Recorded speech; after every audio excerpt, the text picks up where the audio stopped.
Reserve. The root of all our evil, it begins with the Federal Reserve. Hey, yeah, well, let's go back in time when everybody was so proud of a man. I'm Tommy Salmons. This is Year Zero, the show that revolutionizes personal engagement in the world and fortification of your life. Let's get to it. We're brought to you by Fox & Sons, foxandsons.com, the best place to get your BBC. I never start my day with anything less than BBC in my mouth, and I suggest if you like BBC, you go to foxandsons.com, get that big bold coffee, and put it in your mouth. foxandsons.com, promo code 0 at checkout for 18% off on any order $25 or more. That's foxandsons.com for that BBC big bold coffee. Put it in your mouth, baby. And the Mark Claire Show. If you enjoyed Mark Claire with Lions of Liberty, you're going to really dig the Mark Claire Show. Mark Claire has gone beyond the realm of politics to dig into the esoteric meaning of life in all sorts of different avenues, whether it be entrepreneurship, ghosts, goblins, Bigfoot, demonic entities, religion. Mark Claire is diving into all of it, and he's not afraid to tackle any task. So go check out the Mark Claire Show. Thank you, as always, Tom Burton, for the music. And you can find this show and many more at the libertarianinstitute.org. That's the libertarianinstitute.org. That's where you'll find me, Patrick McFarlane, Scott Horton, Keith Knight, Will Porter, Kyle Anzalone, and a host of other writers like Kim Robinson. Go to libertarianinstitute.org and keep track of everything that we are doing for you.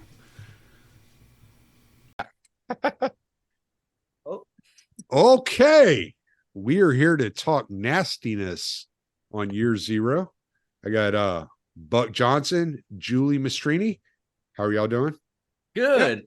It just says her I'm name. always so worried I'm going to mispronounce your name. Did I say it right? Yeah, Buck. It's B-U-C-K. No, it's F-U-C-K. Y-O-U. He meant my Italian name. Yes, ma'am. I did. You got it exactly right. Perfect. I just want to make sure. Oh, that's sweet. And Kyle Matovcik. Hey, man. Thanks for having me back on Fucking to be with all these beautiful people. Motherfucker with that. Well, yeah, that too. Listen, I actually have a lot of Italian in me too. I always tell people my great uncle's name was Camillo Bianco, which is about as Dago as it gets. So I got my like Dago pass right there in case anybody was curious. I was. Thank you for clarifying. All right. And come on, like, do you see? I didn't know if I could It's not trust black, you, though. but So, Buck, you did an episode on orthodoxy and the manosphere a while back, and I listened to it. I sent it to Kyle. Kyle is a little more in tune with the manosphere. I think kind of on the moderate side, I would say. Like, at least when I listen to him have these conversations, I'm like, well, Kyle makes sense. But I think y'all were kind of combating more of the extreme side. So, but I think Kyle could at least kind of tie in something as to what y'all were trying to figure out about what they were saying. So I wanted to have this conversation because I thought it'd be interesting, because my only impression of the manosphere is what I've heard Kyle say. To me, it's kind of like, all right, for you guys that have low self-esteem, let's kind of like boost you up and try to give you something to work off of so that y'all have somewhere, a basis to start off of. And I don't think that everything that's heard out there is necessarily that simplistic, that easily like digestible. Maybe some of it is pretty disgusting and and just, misogynistic, whatever you want to say about it. But so I think there are nuances to this discussion, but I think if we get into where the problems lie, that y'all were talking about, Kyle may have an answer as to what's going on there and what he sees the solution as. So I thought this might be an interesting conversation. Was that the one with Cyprian where we were talking about the No, I don't listen to anything he's on. Not that one. Which one Okay, was yeah, it? With 2-bit. Oh, Yeah, it was it the was- one with Jason? Yeah. Yeah. Oh, Jason. that's right. Yeah. Okay. Yeah. Yeah. I find myself getting irritated when I hear Cyprian talk. And I was gonna say that one with Cyprian was so specific into like the AI chat bots. You know what? Yeah, I'm thinking of AI. I'm sorry, my brain's clouded. Manosphere stuff. Okay. Yeah. Got it. Well, we were combining the Manosphere with the AI. There's overlap. Yeah, there was overlap. Mhm. Andrew Tate is now He's creating big an in AI, AI. world for Yeah. people. So to- wait. Okay, so Is there's Joe maybe- Biden threatening to nationalize the manosphere? Yeah, Okay, we well- just saw that headline about executive order with AI. Yeah. Well, okay, so like the odd thing with Andrew Tate right now, and like I'm not a Tate guy at all, and I'm sure that the only reason why I kind of come to his defense is because I think he represents, and I'm not saying he's a good representative of this, I'm just saying he represents a sign of masculinity that a lot of guys haven't seen. They feel encouraged by that. Like I said, I'm not saying that he's a good role model because I don't think he is, but I think like guys kind of see the lifestyle of affluence and then lots of women, and they think that's very attractive to them. But like now you see him pivoting over to being a little bit more like trad, right? He's floating out his daughter. He's going on Tucker Carlson. He's going on with Candace Owens, and he's really trying to get the right wing clout because he realized that that's the in thing now because everybody's shifting over to culture war stuff. So he's kind of fully abandoned, red pill praxeology and the manosphere, to pursue more of a right wing grift. And, his previous life isn't representative of that at all. So in my mind, if the right wingers had any principle and were willing to stand for something, they would say, hey, like, unless you're willing to hugely repent on all the bad things that you've done, like you're not welcome here because I of your agree. previous I agree. life. Yeah. I agree. Yeah, I think throughout this conversation, there's gonna be a lot less disagreement than I think you guys might think. At least I hope. That's fair. I don't think there's going to be much disagreement. I think there's going to be actually an ability for each other to see each other's point of view and kind of draw a bridge, but between the two, because like I said, Kyle is kind of like, he's like a moderate manosphere. He's kind of sitting on the fence, like a cut. Well, I mean, I don't. If moderate manosphere is not like an unreasonable position, I don't like the term manosphere anyway because I do think of. I don't even understand what it means, so I just but keep saying it. but I because could see wanna where- sound smart. I think this conversation will be able to inject nuance Well, that- and reason and thought and well thought out things, hopefully, compared to like, because the manosphere online, as is much of Twitter, is like a cartoon or Yes. caricatures of reality. Yes. But you can find, Father Turbo always says, like, within like evil things, there's always nuggets of truth. So if the evil thing is the cartoon version of what a man should be, or opposite, what a woman should be, Mhm. online, that it's a cartoon and ridiculous, of course there's nuggets of truth in there. So if we can like try to pull out the nuggets of truth from the dramatized cartoon version of what the online manosphere or online feminism or whatever, or online trad women, there's always these weird over the top silly things that you don't experience in real life. And so that's part of my pushback on some of it, the trad woman stuff, some of the manosphere stuff. Obviously, I was never into feminism, but is because I'm 46 years old. So I've been around men and women for a long time. So I always think like, That explains the hairline. that's not reality. Don't Like, feel I see- bad. I see these things and I'm like, well, that's not real because I don't experience these in real life, right? Like I never talked to a woman when I was single at a bar in my 20s and I was like, so how old are you? Like, how many eggs do you have? Yeah. Like, I never even thought of that stuff. For one, I didn't want to have kids, so I didn't care how many they had. But Mm. then you see this stuff online. It's like, oh, they're an empty egg thing. And I was like, no one says that. If you said that in real life, you'd be a virgin. Well, I see it. Can we talk about like the most like kind of conscientious kind of point of this, and then we'll kind of work from there. Let's Yeah. talk about body count. You mean contentious? Is that what you mean? Yeah. Yeah. Okay. not What did I Okay, what did I so- say? Conscientious. Yeah, that was the allergies. I was sneezing at the same time. It's fine. Fair enough. Okay. I'm telling do you, man. I'm telling you, I'm so out of it right now. I'm sorry. I've been taking medicine, drinking alcohol, my day off. So Base. just That's excuse. base right there. Yeah.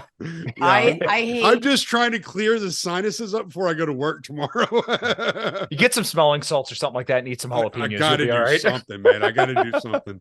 That might be it. So let's talk about body count. Like this is one of those things that everybody seems to disagree on.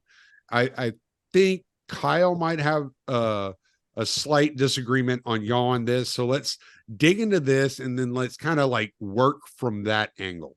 If y'all I want don't mind. Julie to go. Julie, go ahead. I Go can ahead, see she's Julie. ready to go. oh yeah. I'm like That's because she doesn't have fake I- tits and she has a brain. And like her fake tits hadn't sucked the brain out of her head yet, Kyle. I know you're not used to this, but just Oh, consider yeah. it for a second. I'm not used. Jeez. okay. Tommy's cracking himself up back there. That was a whole other, we can talk about plastic surgery next. We have different views than Kyle on this. Okay. Body count stuff. Okay. There is like one tiny little kernel of usefulness to that conversation, which is that it pushes back on hookup culture, right? But which needs to be done. The culture that I grew up in from like college onward, and honestly high school too, in a way, although it wasn't like quite as bad because I grew up in a small town. But once you reach like the anonymity of like higher population places, the promiscuity was just like obvious. So pushing back on that culture is good. But the way that people talk about body count online for the most part is with an attitude of the woman is ruined. First of all, there's a different conversation going on for women with a high body count versus men with a high body count, I think. And the focus is mostly on women. And there's an attitude where they're not looking for whether or not a woman is repentant of having engaged in hookup culture. And they don't care about forgiveness. It's just a punitive attitude. Like I get a sense from manosphere guys that they want women who have a history to be punished and to feel despair. Probably because they themselves feel punished by a lack of female attention. I have a feeling this attitude is coming from men who don't do well with women. So they're trying to impose upon women an attitude of despair and your life is over and no one's going to want you because you did bad things and there's no room for forgiveness. We're not even going to think or talk about forgiveness. There's no room for redemption. You are just ruined and you're old and no one's going to want you. You don't have eggs. And like, that's the message to women. And if right-wing people want women to be more traditional or want hookup culture to end, they need a more enlivening message for women that accounts for sin. And they need to stop telling men to look for a virgin, which is like weird and Islamic and in the modern world is just, I'm sorry, not realistic and like not going to happen. Yeah, that's a nice standard we'd like to impart upon our children. No sex before marriage. But in the modern world, like you're not going to find that. I mean, it's unlikely and you need to look for a repentant woman. So there's like a lack of Christian messaging in all of this. It's very materialist, which I don't like. That's my take. Okay. So I really don't see anything or hear anything objectionable. And I think the guys that you hear a lot that get so like doom pilled, if you will, and I hate to like even use that phrasing about body count stuff, are usually kind of like you said, the guys who are already bad with women, and they want the sense of indignation, right? They want women to suffer, but what they don't understand is that like women in our society today are not going to suffer. Like you don't understand the nature of our society today if you're expecting some great reckoning to come for women. That's just not going to happen. So moving on from that, I was actually doing a little bit of research before the show because I knew some of the stuff was going to come up. And like, so if you're the average guy is 5'9" tall, 197.6 pounds, makes $61,000 or $61,500 a year. Sounds like a fag.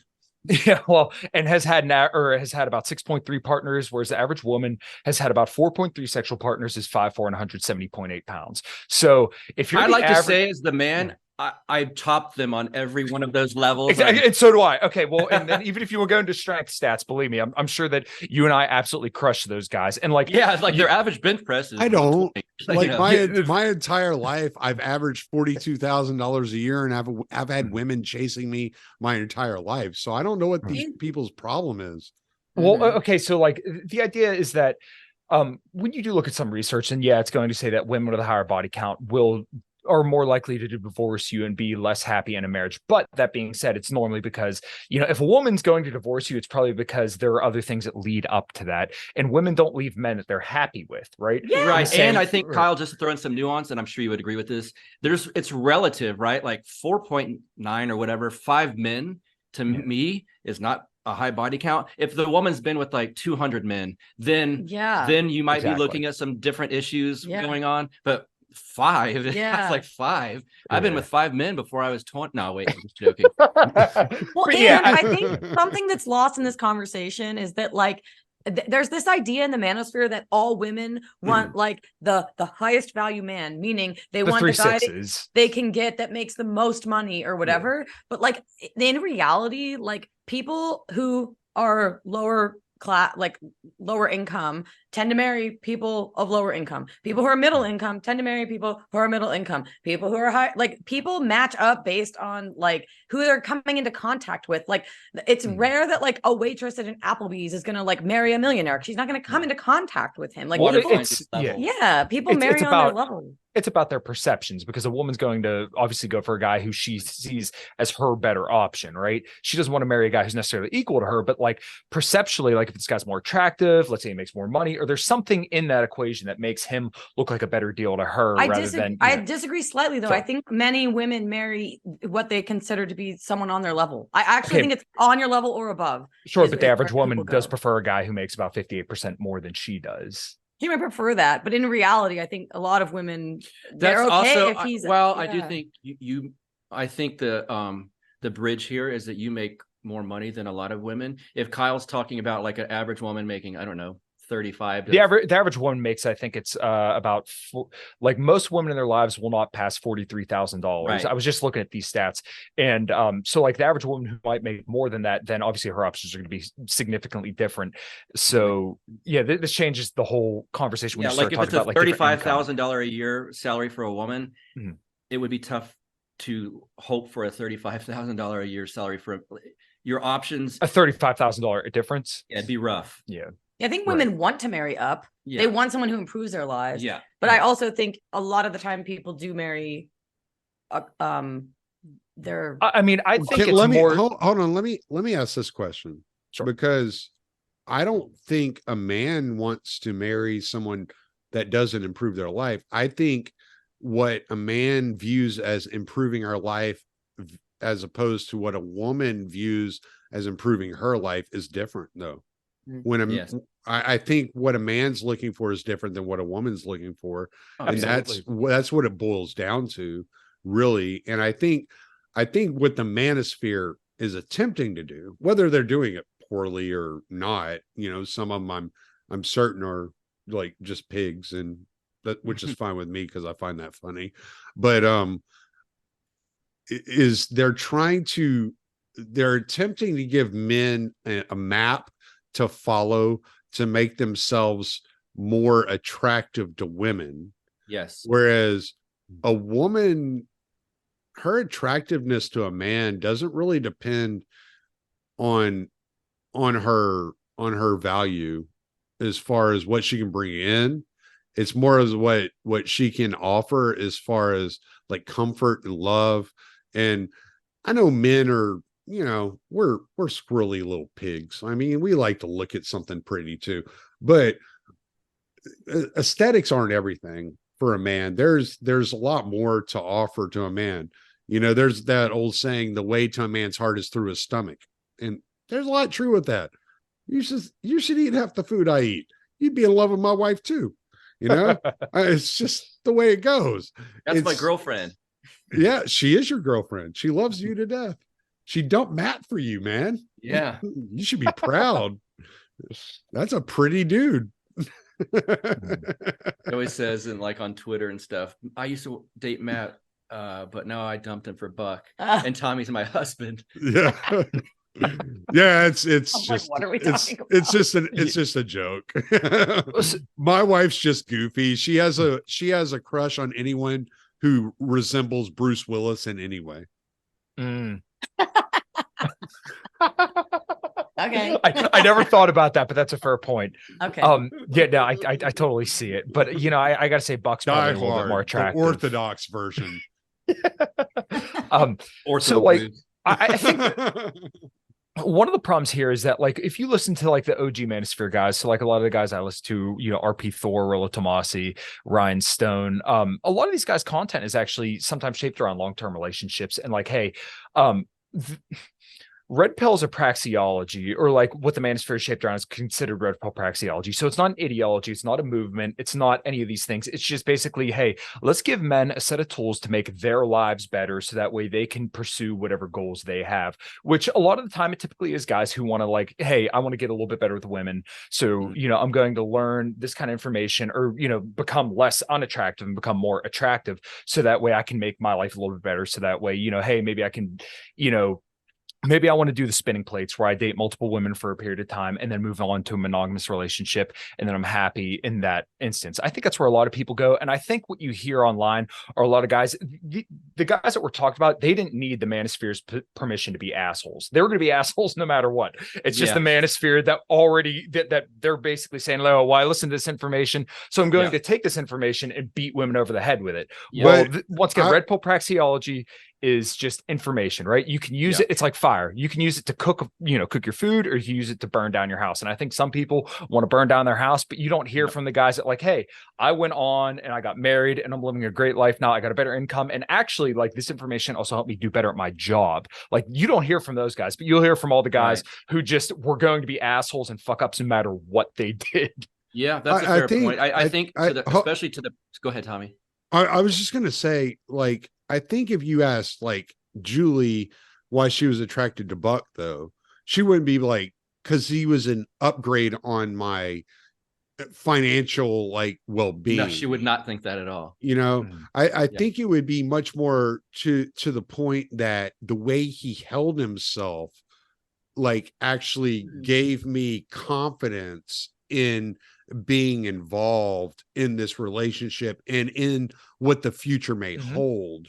And that is something completely different than the actual material holdings that Buck actually holds, right? Yeah. It's like, is the guy competent? Is he virtuous? Does he follow God? Like, a mature woman is not super concerned with just like height and income. Well, that right shows, because like also you can have a high income and spend frivolously. Like, that doesn't even mean, are you a responsible person? Like, you need to be, I think you need to look at character. And so if the Manosphere wants to be helpful, and I don't know how much they focus on this, they should be telling men how to develop character and how to be socialized, because a lot of men are like awkward nerds who are weird to socialize with. Well, sorry.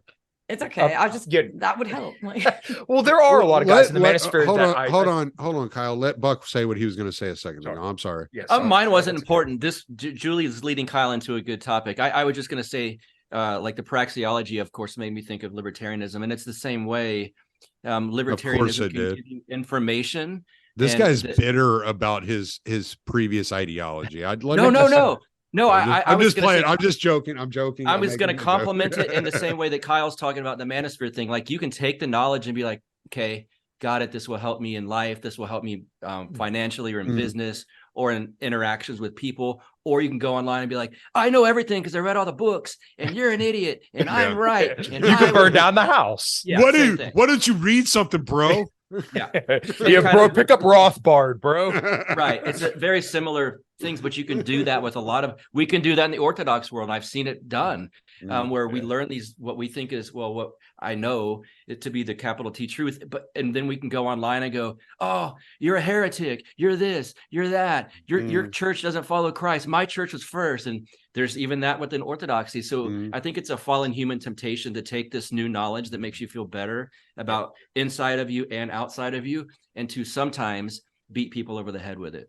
Yeah. And I think that's the wrong way to use any kind of information. So like when I listen to nutrition stuff or I'm reading studies, I don't want to use this information to go out and tell people like, look, saturated fat is going to, raise your LDL cholesterol and you're going to die of a heart attack. No, I say, hey, like if you want to enjoy fattier foods, then why don't we try to get a little bit more fiber in so that way you can enjoy that and, still lower your overall cholesterol. The same way when you look at like a lot of stuff in red pill praxeology. So like a lot of the guys I listen to are going to try to push people to develop more charming behaviors, to be a more sociable person, and to be somebody that people actually want to be around. And this through, let's say like pre-selection and overall social proof. So like when you go out to a bar and, let's say you hold the door for somebody or the bartender knows you. So that way the woman you're with kind of looks at you as more of an attractive guy because you have that social proof reinforcing you. Like these are all good things I think people should know. And they don't just help you with women, they help you in life in general. So like this is kind of a good Can I ask you one thing? Because I'm not sure about this. How much of it is like telling somebody to be something they're not? Yeah. I don't think any of it, honestly. Like I think because people... like when I talk to you, like when I hear you on some of these podcasts and you and I are like texting back and forth, and I kind of give you my perspective and my interactions with people and with women and the way my life has gone, I'm like basically like I was completely shy and just kind of in my own like head. And like the way I went about it was just turning that into mystery for the other person. Like it was like, nah, well, I don't even know. Like whatever. Like, so if I don't even know, then you don't know. And I can just be me and make you guess and kind of lead you along this path and make you kind of go along this journey and in order to get to know me. And that always worked with me. Like for me, it was just always like, whatever. Cause I wasn't so enamored with the other person that it made me want to do something that was unnatural. But some of what I get from some of these guys, and I don't know if I'm getting the right message because I've been trying to listen to some of this stuff just to get an idea for this podcast. So I've listened to like a little bit of the like Saucecast and with Adam from Valuetainment. He has that Saucecast going on, and he's got like and then there's that other guy, I can't think of the guy's name, but he always has Rollo Tomasi on. And I'm listening to what they're saying, and they're like, well, you got to make yourself big and you got to make yourself bold. And it's like, no, not necessarily. Like a lot of women are attracted to men that aren't like really outgoing, that are just kind of mysterious in their ways. Like all my entire life growing up, I just buried myself into books and into writing. And I found that I would go to like a bar and grill and I'd order a coffee and I'd sit at the booth drinking a coffee, writing poetry for 3 hours, and I'd have like 4 women hit on me. Like, you don't have to be up in anybody's business to get a woman. Like it's just not the way it is.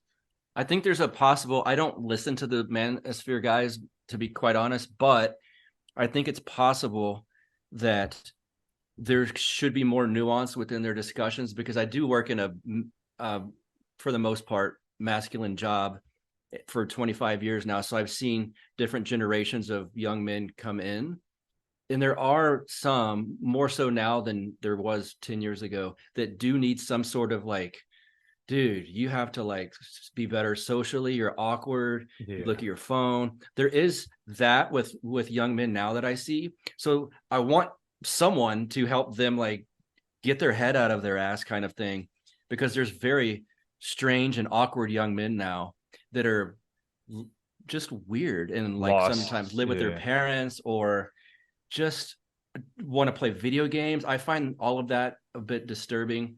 So if someone is out there now, I don't listen to these guys, so I don't specifically know what they're saying, but young men do need better social skills. I don't know that you need to walk in and be like, "What's up, bro?" to the bartender or something. Well, but someone needs to help men like not be like just encapsulated in this video game bubble or with VR goggles.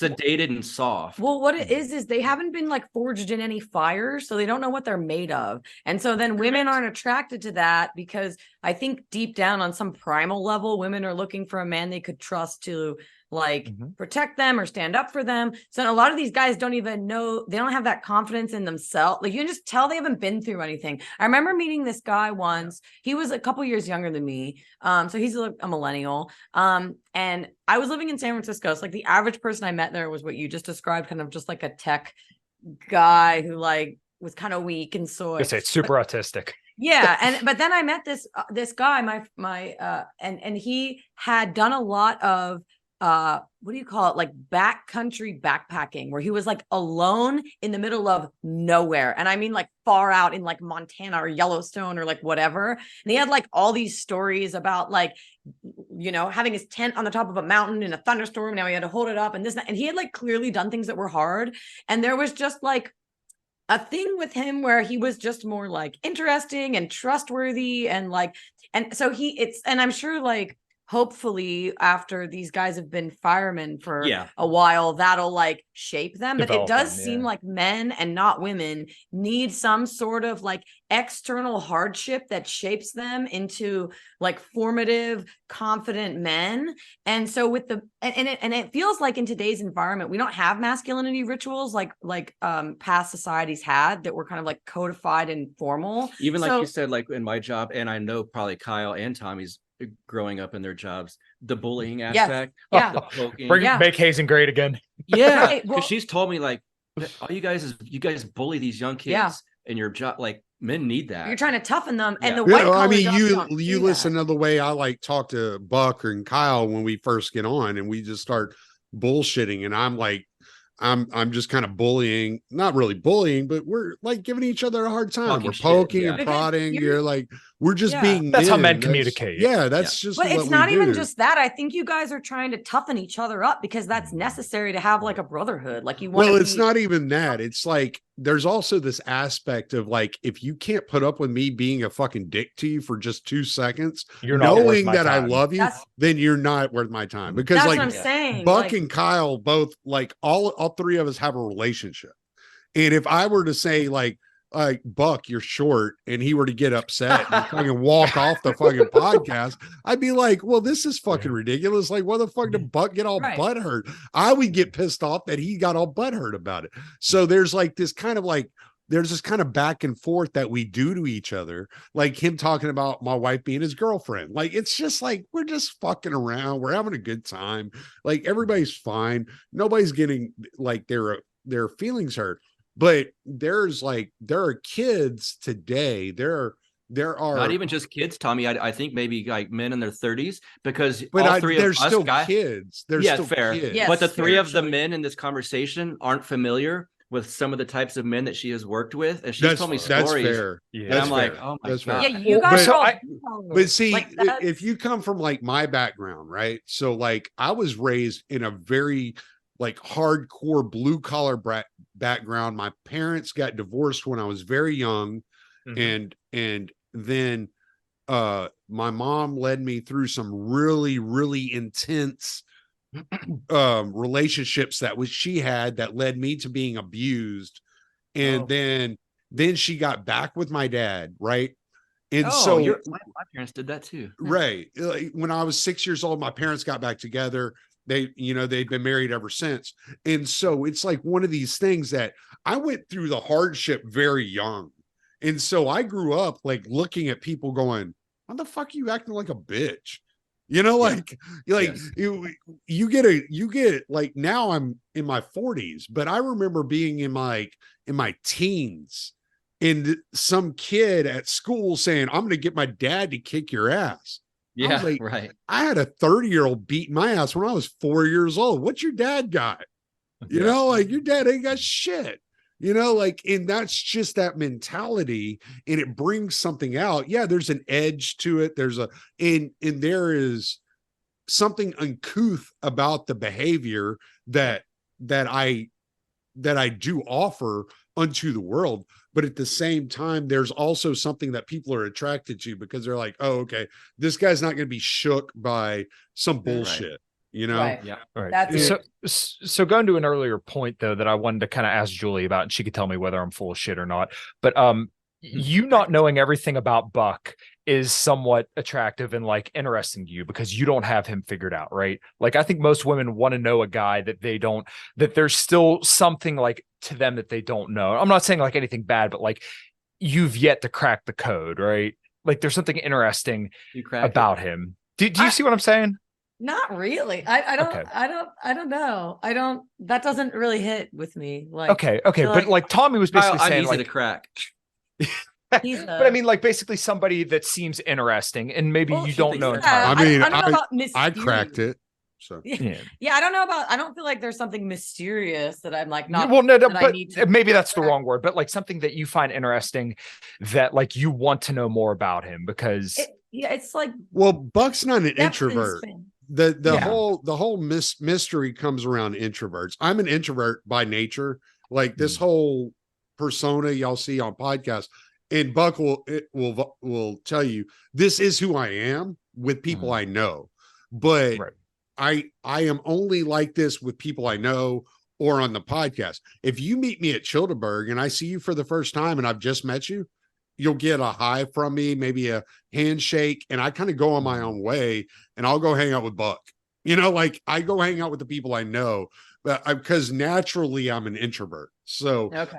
it's like there is that mystery that people find attractive in some individuals. I think but the larger point, but those individuals can't be unable to interact with the outside world, and there's a difference. I can interact with the outside world, but when it comes to my intimate relationships, who I want to be around, it's only I want to be around those people I trust and I know. You see what I'm saying? Like I'm not trying to like downplay what you're saying. I'm just I'm trying to explain what I was saying earlier, because maybe what I said earlier didn't make as And much some sense as women it like should've. that. And so I need to be with an extrovert because I'm super extroverted. I'm super social. I've tried dating introverts and I was always like dragging him out of the house, you know, and it like doesn't work.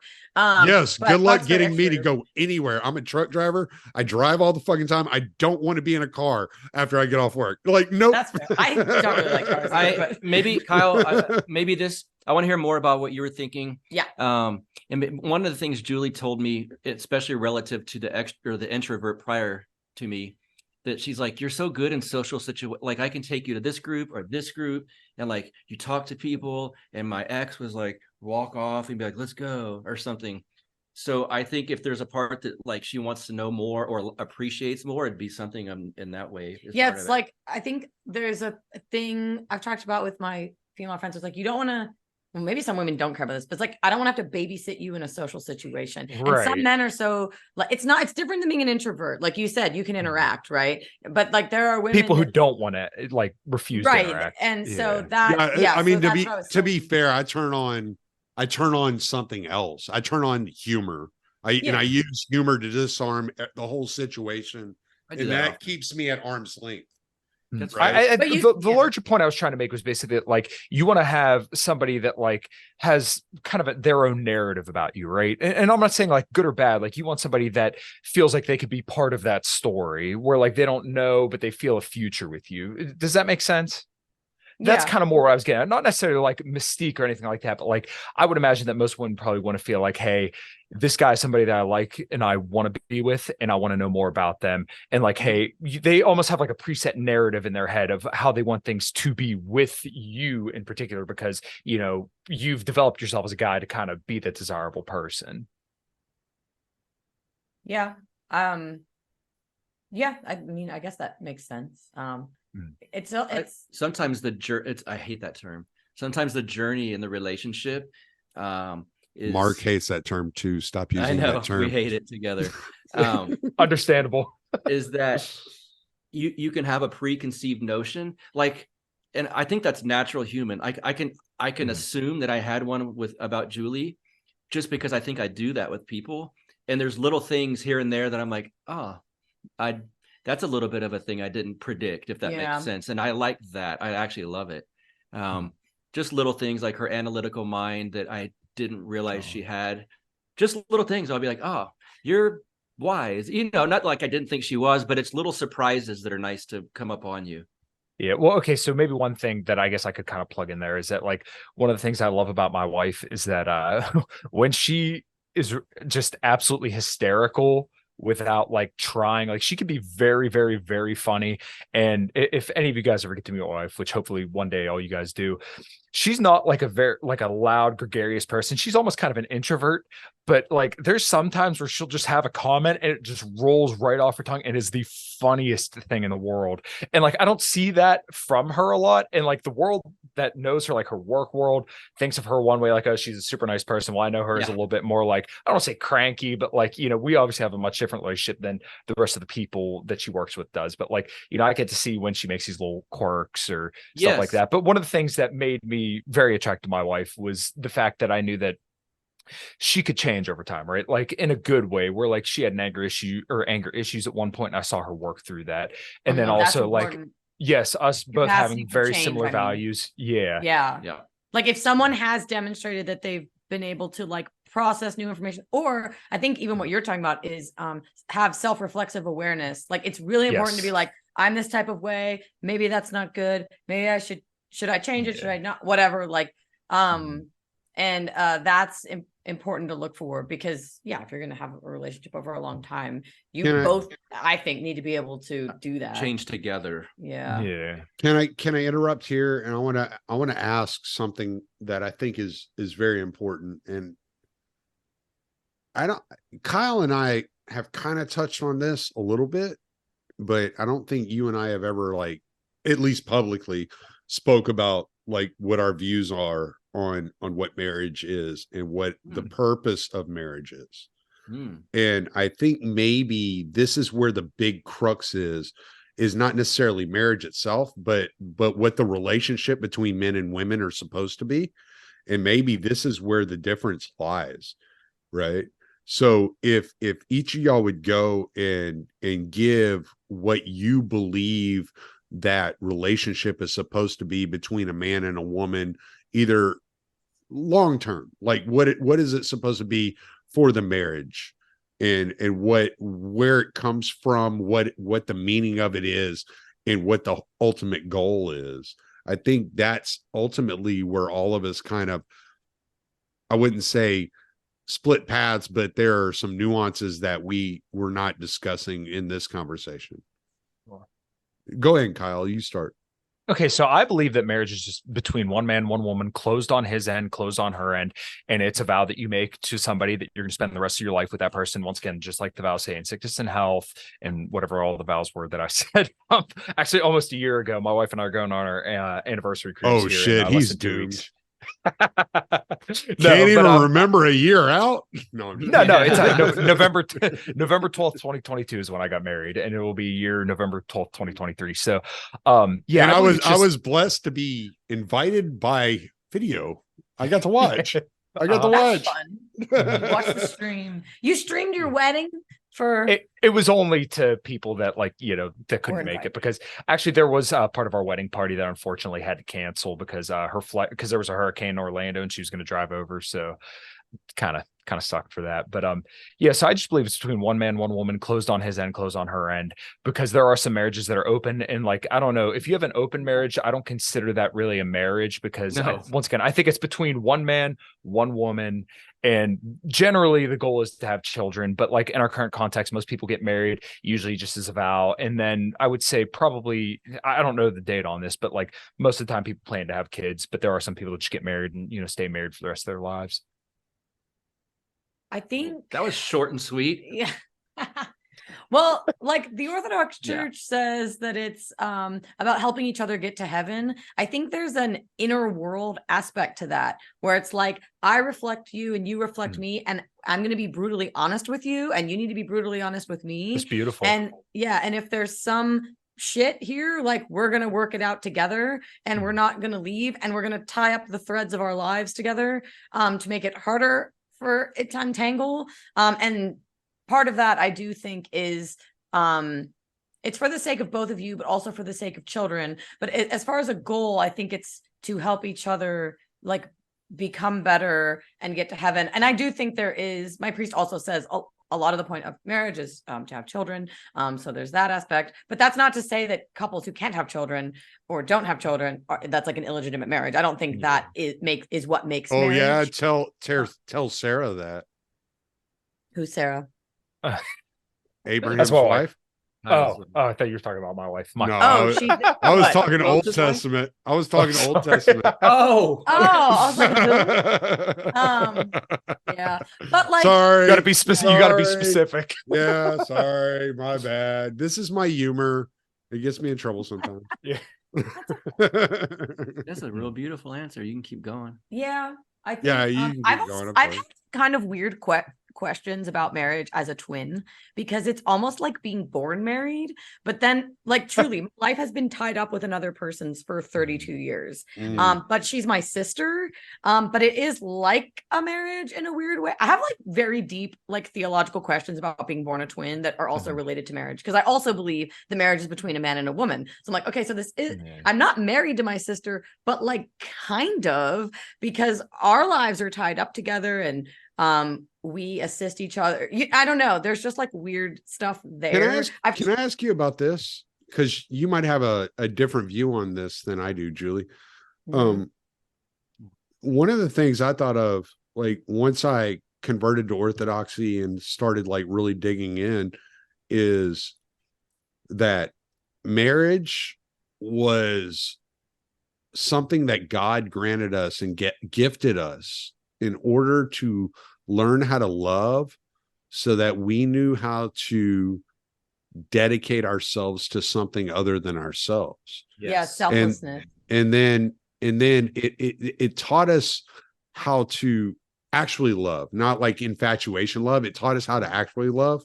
And so like it gives us that ability to go outside of ourselves, selflessness again, but it gives us that ability to step outside of ourselves and do things we don't necessarily want to do for another person.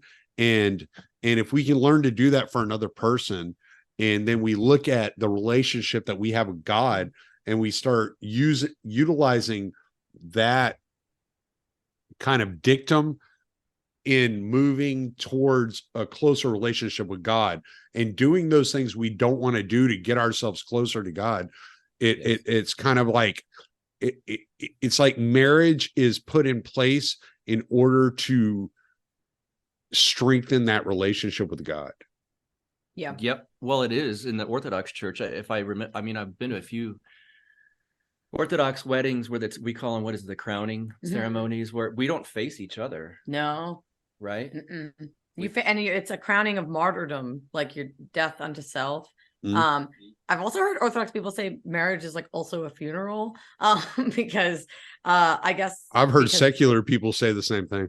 Yeah, I know. That's always Probably for different reasons. So. Yeah, it is. Fair enough. But there's there is like the death of the single self. I mean, yeah, there's that. Maybe like baptism is a death in a way of the old self. Yeah, like that's how I was thinking of it. I don't.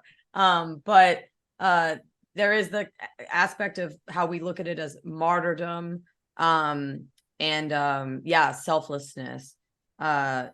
And I'm not an expert on it because I've never been married, so I don't know. Ask me in the future. But I do think the way that the Orthodox, and like something else I like about the Orthodox Church is you actually don't say vows. Like, right. Kyle, maybe you got married in a Catholic church or a secular ceremony. I don't know, but in the Orthodox Church, I thought it was really interesting that you don't say vows to each other. It's all about the priest bestowing the sacrament and God imparting His grace on the couple, because we're marrying Him, not the priest. Christ, well, the relationship's like a triangle, like it's like you and your spouse and God, and that's like an important aspect of it. And I just liked when I first saw the Orthodox marriage ceremony that it wasn't about like you saying what you're gonna do or not do, or like these things that are like, because like I could make a vow and like still screw it up one day, right? It's like, but you're gonna stumble and try again. But I liked how it wasn't a focus on like a list of things I'm going to do for you or like whatever it is.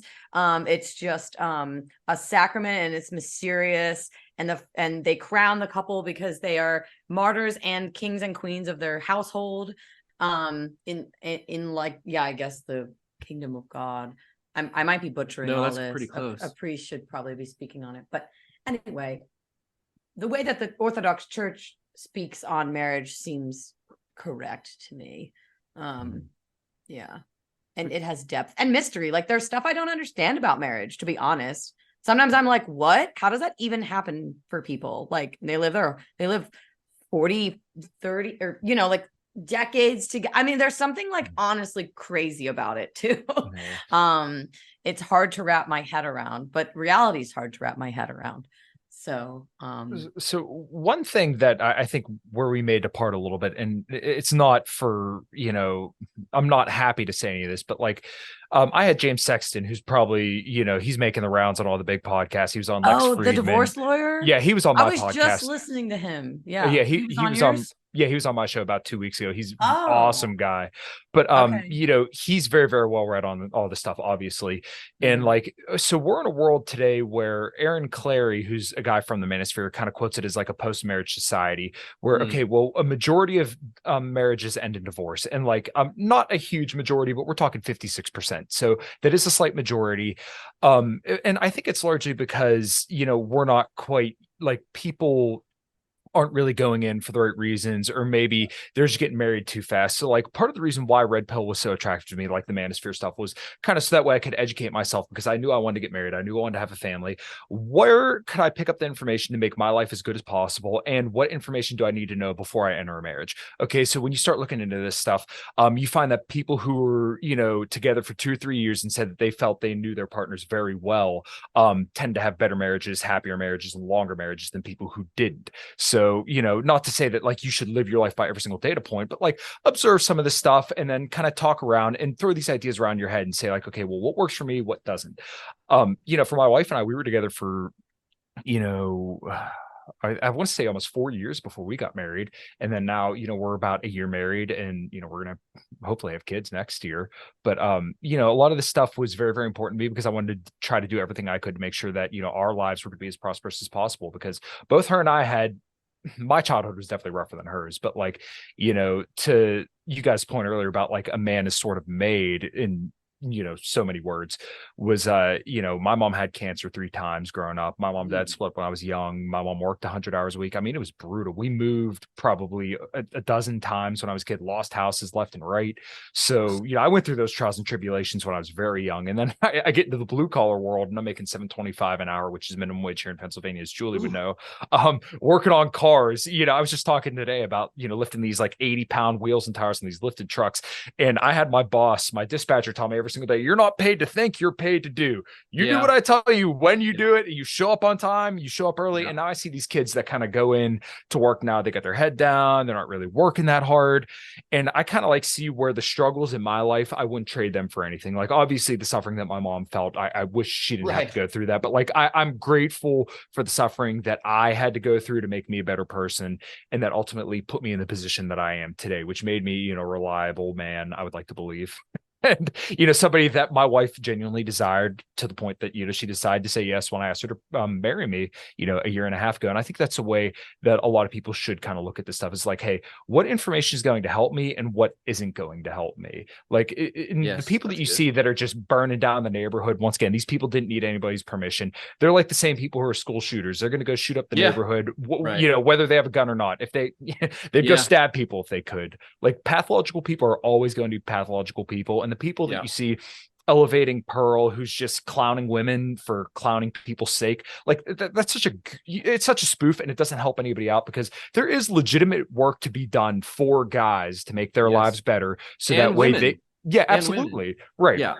So there's legitimate work to be done, but when you have people like, oh, let's just give the women white claws and kick them off the podcast, like that doesn't help anybody. That doesn't further dialogue. What we should be aiming for is for, you know, to put out good information for men and for women, and then, you know, follow reputable people and, you know, learn more information to make our lives better. That's really what the goal, at least the manosphere that I would more so consider myself involved in, I consider that the focus, and that seems to be the general focus there.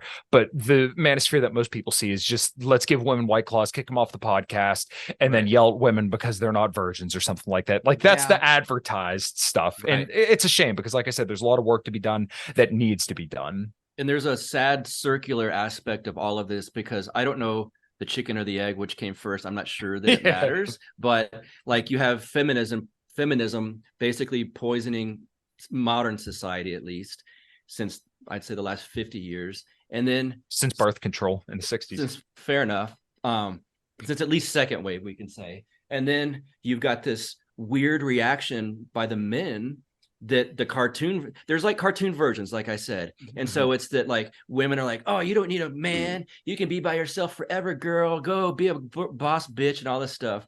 And then these guys are like, well, they're intimidating me. I don't like that. I need someone to tell me to be mean to him. Oh, this rich guy is going to tell me, and I'm going to be a jerk. Well, then that makes the woman who's brain poisoned already go, well, see, these bitches were right. Yep, these men are assholes. Yep. And so the whole thing is kind of a weird psyop on both sides. Yep.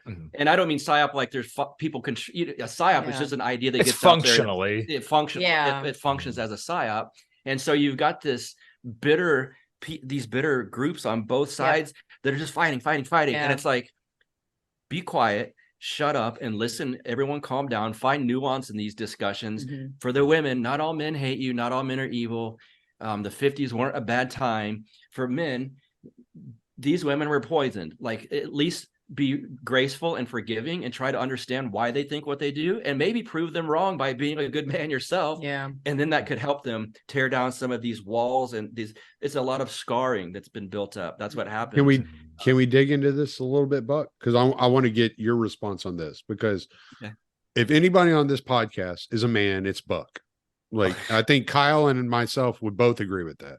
That's nice. I think you guys are like, no, but you're a firefighter. You're putting your life on the line. You know, you're one of those dudes that like stays in shape, and you kind of got it figured out, at least on the health wise.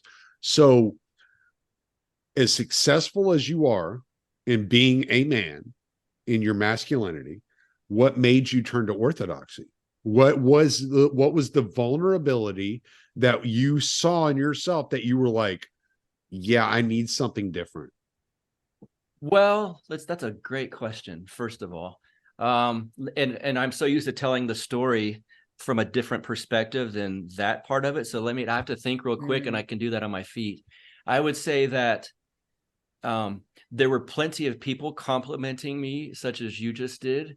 And when I was, let's say, exposed to what I would consider the truth, it made me realize, really, Father Turbo helped me a lot with this. Like you're not anything. Like you're a fallen, you're a sinner, you've done this, that. He didn't like judge me. He's not saying like you cheated on a woman once or you drank too much. Not like that, but meaning like, yeah, people, you have this show people like, and you have this persona, but like at the core, you're still fallen. And that's what orthodoxy is for, to turn them, to quit worrying what other people think about you and turn your own vision inward and go, oh, geez, I've got a lot of my own scars that I need to rip up, which is the painful part. I've got a lot of my own things I need to take care of. And it doesn't matter that someone I work with or a girl that I met go, oh, he's great. It's like, but you are in some aspects, but you're also a fallen human being that needs to focus on the weak issues.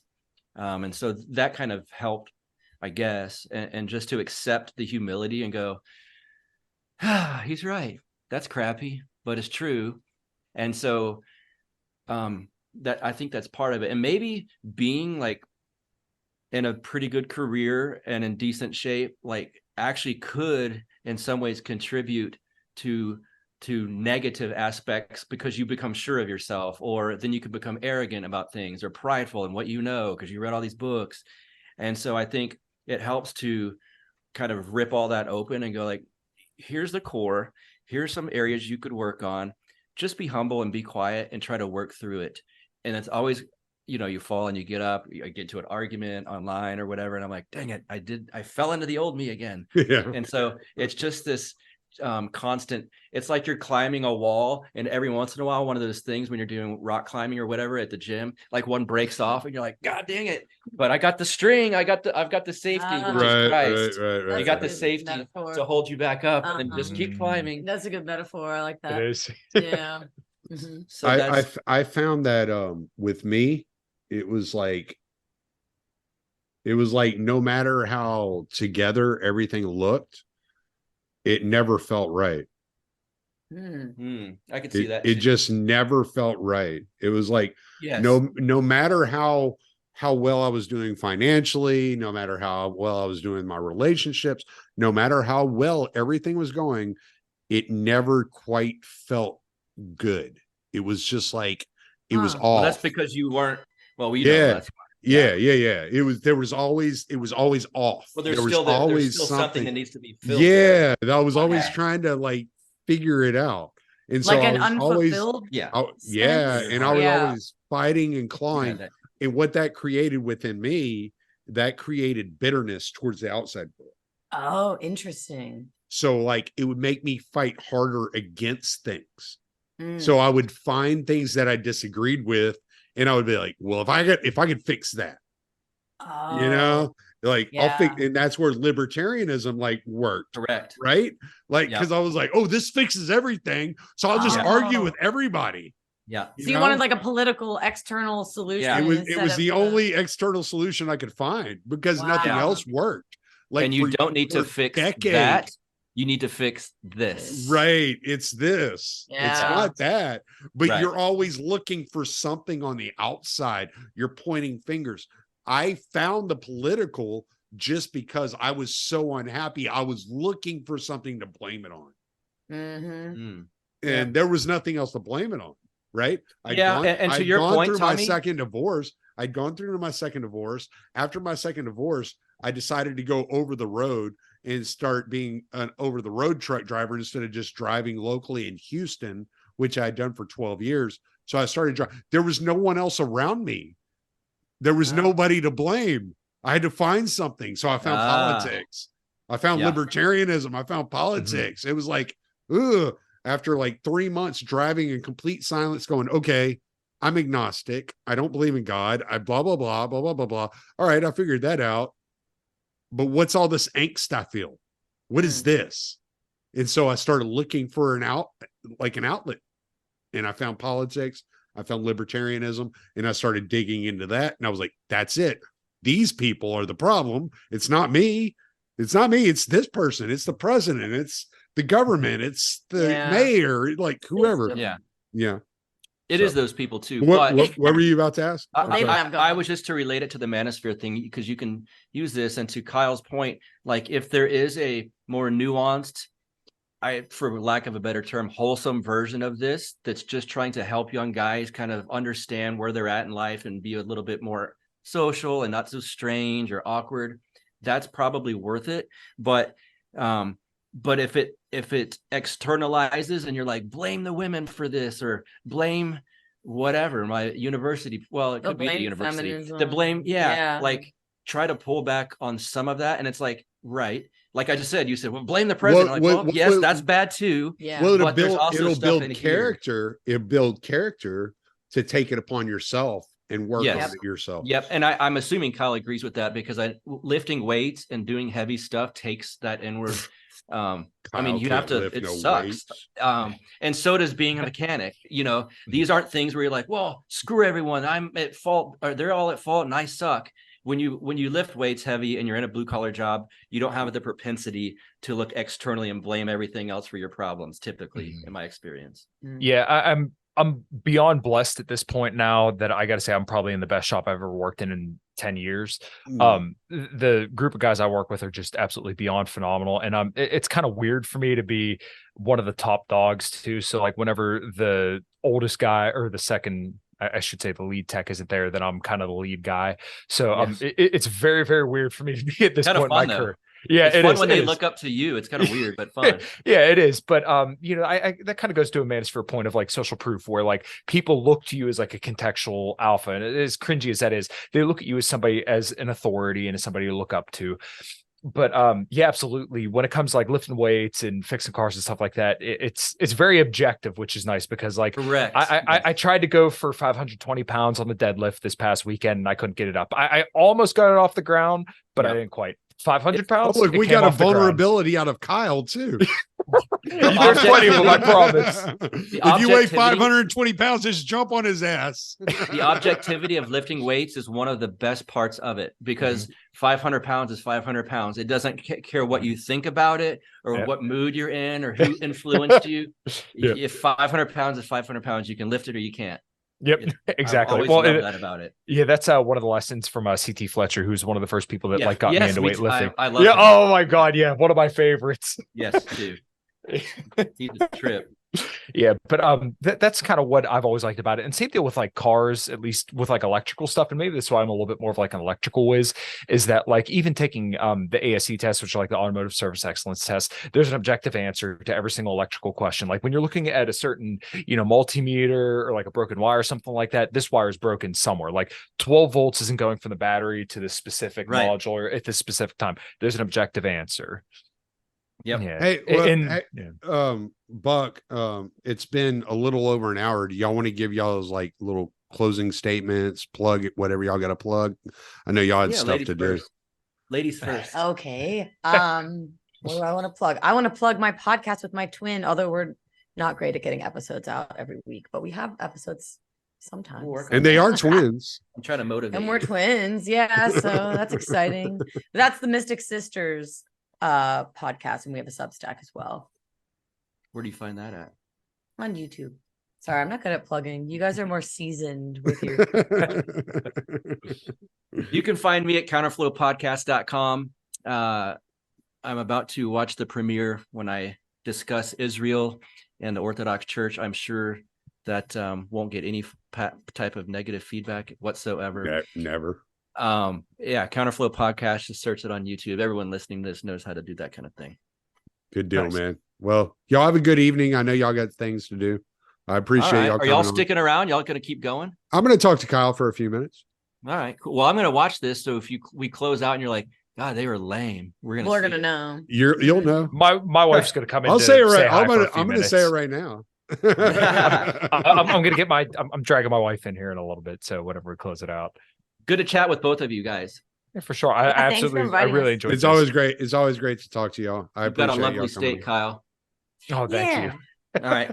See y'all. Bye. Y'all have a good night. All right, brother. Hell yeah, man. Hell yeah. It's always good to talk to Buck and Julie. Yeah, no, I so really enjoy their company. What do you think about the conversation based upon like the manosphere and the way, like the mindsets? What do you think about that? Like, where are the mindsets differently and different? How does it work? So, like, do you mean like as to how they might look at like religious people may look at relationships? Yeah, like the way the Orthodox look at it, because I don't pay attention enough to the manosphere. I know that was kind of Julie's thing. That was kind of like what she was kind of against. So based upon what she had brought to the table, what do you think about it? Like what she said? I really don't think we disagreed much of anywhere. I think the thing that trips some people up is that people want to get so, how do I want to say this, like binary when it comes to like the body count stuff, which I kind of get. But once again, the people who are doing this and spurging out online, they didn't need that to spurg out. They were going to find something else to spurg out about no matter what. But like the important thing is that like you can kind of notice patterns. So like, okay, well, if she was promiscuous in her past, a woman, and had slept with a lot of people, okay, well, that's, I don't want to say like necessarily a red flag for everybody, but like that's something to notice. And I'm sure like that's not going to be the only red flag that you're going to see in somebody. Like if they've just slept with a lot of people, but like everything else checks off, okay, I mean, they may be a perfectly fine person, but may just, enjoy sex, which that's fine, whatever. But like basically, I think a lot of people just get tripped up because they want to. One phrase that I learned from somebody in the Manosphere, Ryan Stone, who I just absolutely love, he's absolutely hysterical, is container words, where like when it comes to the Manosphere and Redpill, people look at this from the outside and they see what they want to see and they fill it up with the narrative that they want to believe about it. And then they go rant and rave about it. It's the same deal as, kind of like what you guys were saying about libertarianism. That's going to be their fight of the day.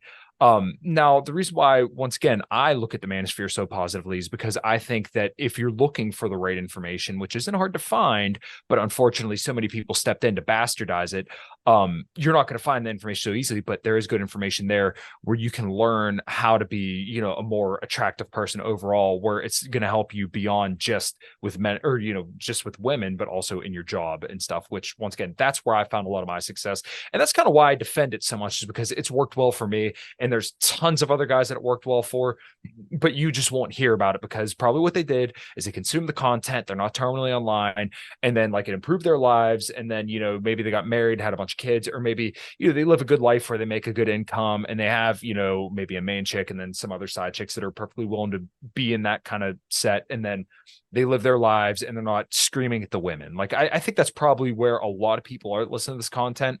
And then, when you have like Pearl and Fresh and Fit, where all they want to do is just clout, chase clout for clout's sake, then I think that really muddies the water, because there's people who want to find information and have the conversations that us four were having, but they're missing it because they're just seeing people who want to dunk on women for the sake of dunking on women. Gotcha. Because all I really know about the manosphere is what you've introduced me to. I really don't know anything else. I think there's that guy. What's his name? Is something Sartain. He always has Rollo Tomasi on. I'll catch a couple of his clips every once in a while. Then there's the Sauce Cast. I'll catch a couple of his clips from now on. But they don't seem like irrational people. I don't hear anything that people are trying to attribute to like Andrew Tate or anything like that. I don't know anything about that guy other than he was arrested and they couldn't find anything on him or whatever. I don't even really understand what was going on with that. But that was in Romania or some other country. I don't have a clue. Eastern Europe, they got him like tied up.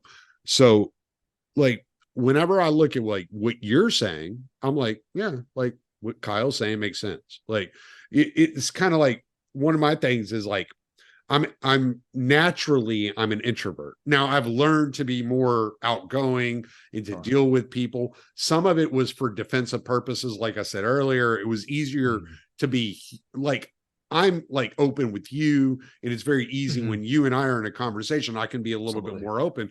But if I meet people in person, it's like, I'm awkward. I'm like, kind of like, I don't know if I really want to be here or if I want to be doing this. It's very hard to get to me to leave the house. Like, I'm very happy just being at home. Like, it's just, that's just who I am. And so it's, I think that part of it was like, I don't like saying it this way. Maybe it's the wrong use of words, but I learned how to weaponize being an introvert. Right.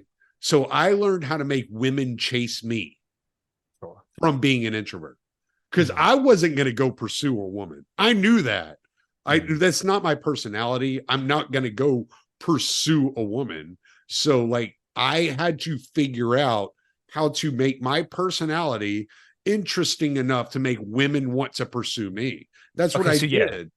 This kind of goes to the point that I was kind of talking to Julie about earlier, is that you kind of left that space where like one of the manosphere talking points that you might hear somebody like Rich Cooper bring up is like, give her the gift of your absence, right? Or be okay with disappointing her.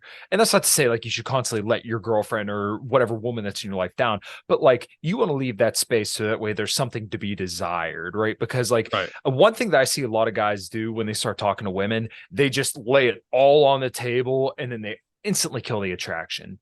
And like, I get it, because you want to continue to receive emotion and attention from that woman. So you're going to do whatever you can, but you have to understand that like a woman, not that she'll necessarily resent you for that, but like you're killing the game there. So like what you're doing there, at least in my understanding, would be that you're giving her the gift of your absence and you're allowing her to kind of fill in her own narrative and how things might play out in her head, and give her, once again, the potential excitement of like, well, it's that, what's he doing? Yeah, there's that mystery that's involved in exactly. It's like they're solving a puzzle. Yeah, because it's like, I remember one time, it was like my first girlfriend came over to my house one time, and my dad was sitting on the couch. He was watching TV. And we go in, we hang out, and we're sitting in the living room with my dad, watching TV with him. And her and I are like conversing. My dad doesn't say a word, and I don't think anything of it. It's my dad. Yeah. Like, that's how he is. As far as I'm concerned, my dad is like, yeah, he's Mr. Bean. He never says anything, Yeah. but he's funny as shit, so like, it's like, all right, whatever. And so like it never even registers with me. And then I walk her out, her parents show up to pick her up, and I walk her out to her parents' car, and she goes, "Your dad doesn't like me." And I was like, "What do you mean?" And she goes, "Well, he didn't say a word to me." And I'm like, "Okay, well, he would tell you if he didn't like you. He didn't talk to me. So, like, you're all right." Like, it's like that. There's that mystery that's involved with that. And there was a period in my teen years where it was like constantly my parents' phone was ringing, and this was before cell phones. So it was the house phone was ringing constantly. These girls calling me, like trying to get in touch with me. And it was like nothing I was doing. I wasn't trying to get girls to call me. Yeah. I would just give them my phone number. I was like, sure, you can call, like, whatever. And like, people, like, my mom always said I had a harem.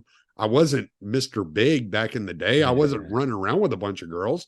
They were just trying to run around with me, and it was like, all right, like, yeah, sure, whatever. I don't care. I never cared that much. It was just like, yeah, whatever. Whatever happens, happens.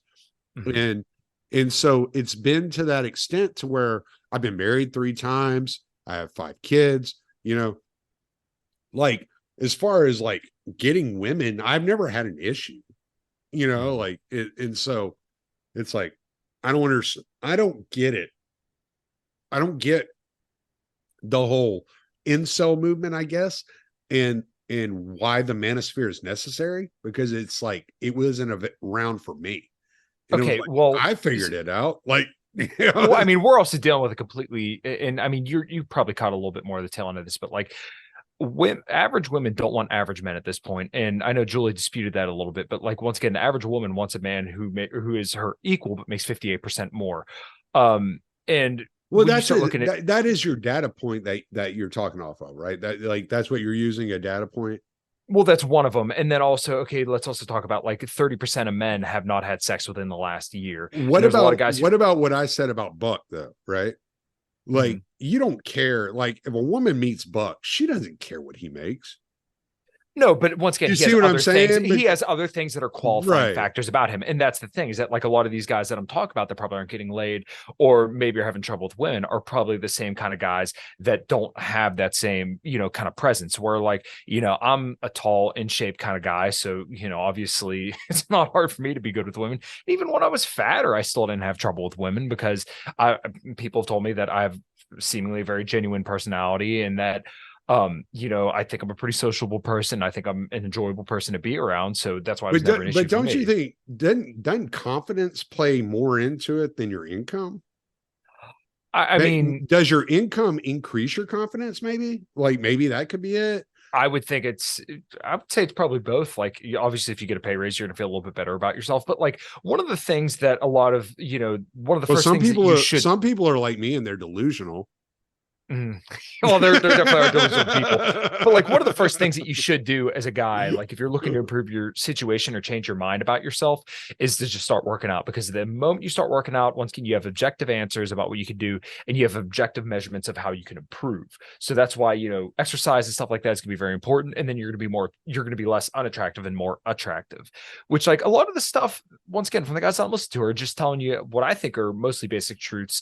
And then, you occasionally start getting into some of the more scientific stuff and different behaviors and different like social dynamics that are proven throughout history. So like, once again, the contextual alpha thing, which is cringy as that is, if I'm playing a guitar solo at a to show or something like that, then obviously I'm contextually, everybody's eyes are on me and I'm the main focal point of attention. But nobody cares about my income, nobody cares necessarily about my looks all that much.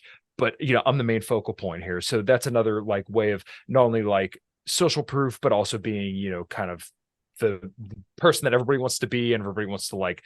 Basically, the idea is that you want to be the guy that every guy wants to be, and everyone wants to Mhm. So when you're in that kind of situation, that's what makes you very attractive to women, because you seem like the best deal. But once again, nobody cares about your income in this specific instance. So it's not just about income. And I think it's where a lot of people get goofy. So like there's so many different things you can do to make yourself more attractive. And like even you hear about some of these stories where like what's her face, Jada Pinkett Smith, right? She cheated on Will Smith, who's like one of the most famous actors of all time, with August Alsina, who's probably like a good looking kid, but like he ain't no Will Smith, right? He doesn't make the money, he doesn't have the same affluence, but sometimes women just want to. But he's attracted to bald women.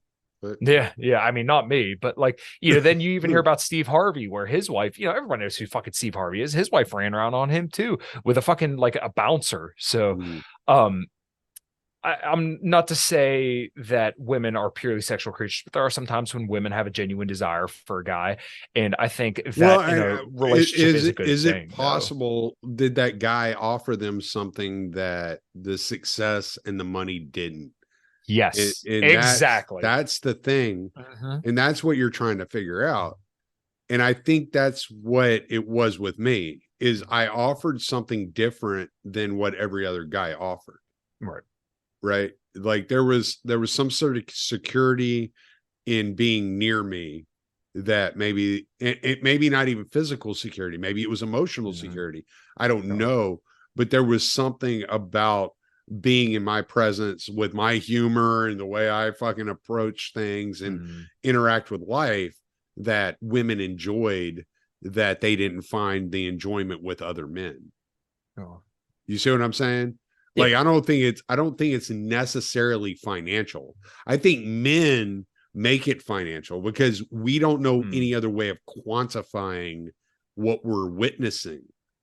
But I think there's something else going on here. Yeah. Right. So at the more towards the end of the show that I had when I had Ryan Stone on, he said, establish another form of dominance that isn't through income. And that was actually a very, very good point, because if you as a guy, if your girlfriend, wife, whoever, whatever woman you're, chasing after, if she feels that you're perceptually higher than her in like sexual market value, then I think that gives you a little bit more leverage, because she has a perception that you are her hypergamous best option. So she's going to want to stay with you because she's happy and she thinks you're her best option. But for guys, we have the the number one way of doing that is staying in shape, because other women want you. So therefore she'll stay with you. Right. If she knows that other women want you, then that confirms her hypergamous doubt, right? Exactly. That's what women are always asking. Is he the best that I can do? Men ask, is this child mine? Like, is this woman loyal to me? That is child mine. That's a good way of going about it.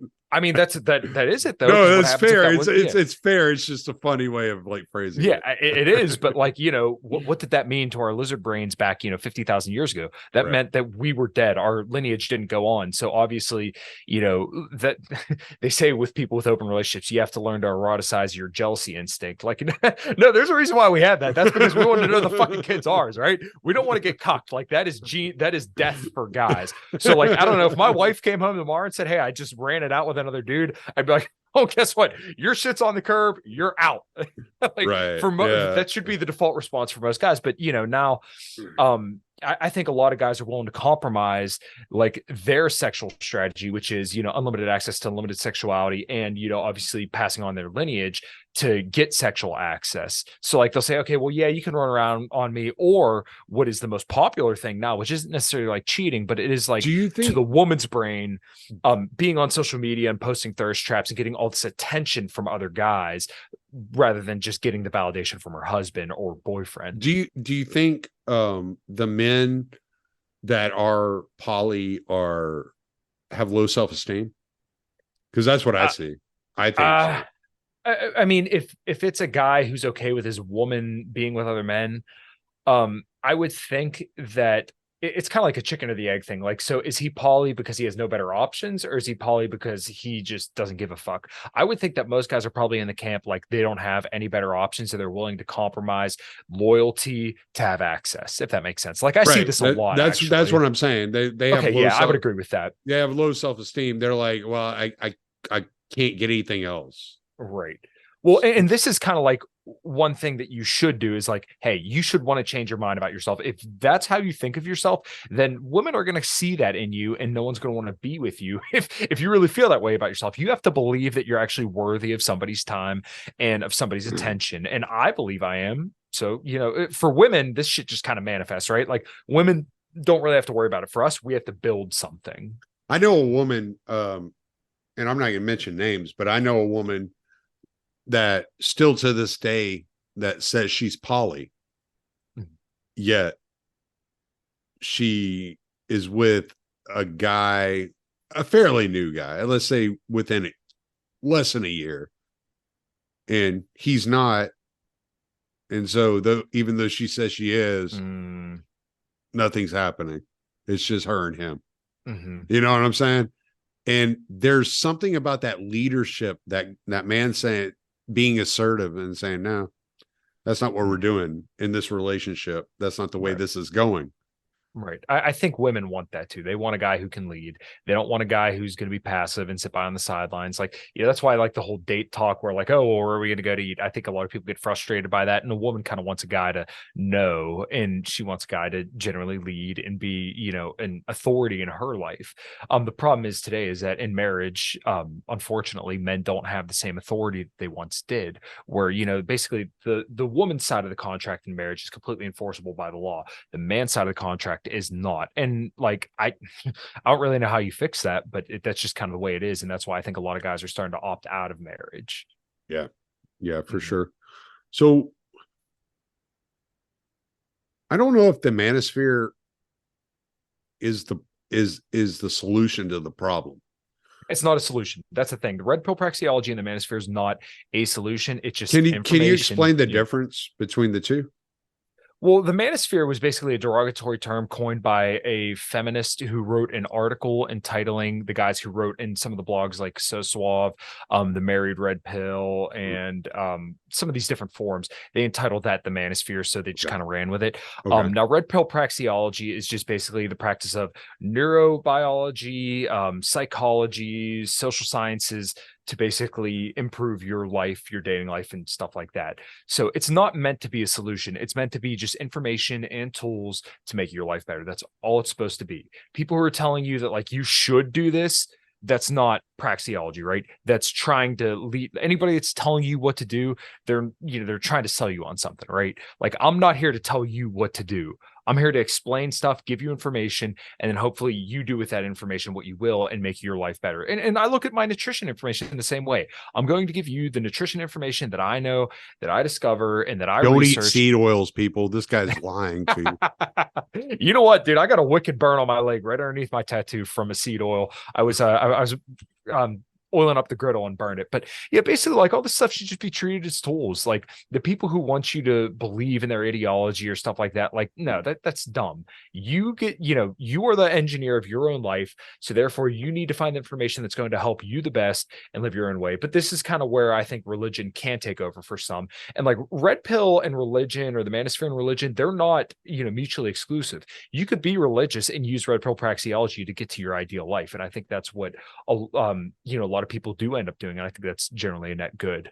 Hi, Sarah. Yeah, she's over there in the corner. I saw the dog. Yeah. Nice. Tell her to come say hi. Now, well, we're still recording. Okay, I'll stop the recording in a minute. I'll tell her. All right. So you have anything else to finish up on as far as this goes? But I mean, I think the conversations that you have with these people are interesting. I'm just like, put me on here and I will embarrass everybody on the stream. Well, you got to remember, I'm the normal guy. I will make everybody just turn completely red. I'll make that feminist bitch burst into flames. Like everything will just go haywire if you put me in there and have me start spewing. Because I mean, I'm 44 years old, right? Mm-hmm. So a lot of what these things are that exist today didn't exist when I was a kid. They didn't exist when I was growing up. And I'm looking at them and I'm like, what makes you think this works? Mm-hmm. What evidence do you have to make you think any of this stuff is logical?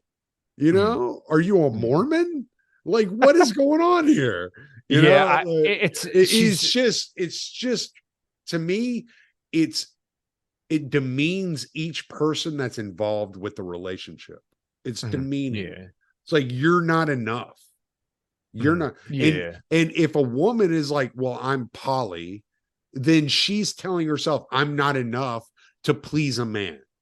No, don't do that. Why are you doing that to yourself?